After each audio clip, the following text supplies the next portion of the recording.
কবিতা পাঠ, আবিশ্বের কবিদের কবিতা পাঠ, এটি হয়তো একটি রোগও।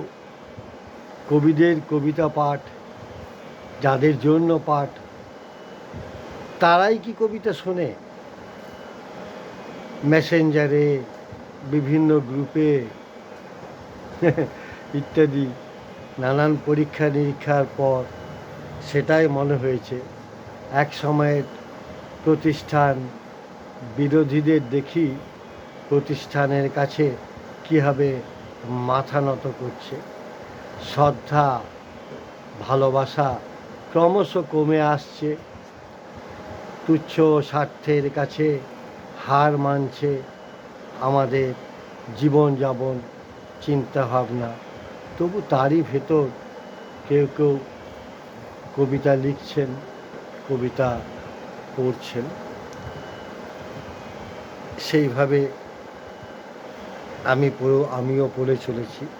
আজ পড়ব সমরেন্দ্র বিশ্বাসের অনন্ত জলশব্দে আমি কাব্যগ্রন্থের কবিতা। কবির কবিতা পাঠ করব বলে মার্চ মাস থেকে ঘোষণা দিয়েছি। বইটি এবং কবির ছবিও পোস্ট করেছি, কিন্তু কবির কাছ থেকেও কোনো প্রতিক্রিয়া পাইনি। যাই হোক, কবির জন্ম 1957 সালে কাঁচরাপাড়া। ভিলা স্টিল প্ল্যান্টের পদস্থ আধিকারিক, দীর্ঘকাল ভিলায়েই বাস করেছেন। এ কারণে কলকাতার মেইনস্ট্রিম কবিতার থেকে তার কবিতা আলাদা হতে পেরেছে। তার অনেকগুলি গ্রন্থ থাকলেও হাফিজের ফেয়ারওয়েল এই গ্রন্থের প্রায় সবকটি কবিতাই আমি পাঠ করেছি। আজ আমি তার একটি কবিতা পাঠ রেকর্ড করব।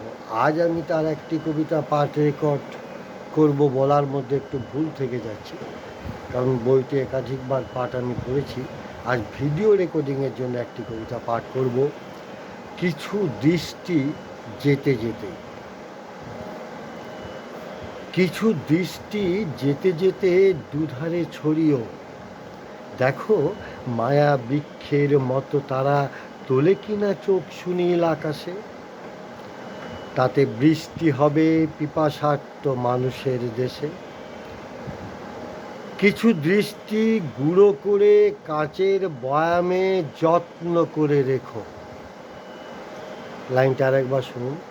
কিছু দৃষ্টি গুঁড়ো করে কাঁচের বয়ামে যত্ন করে রেখো।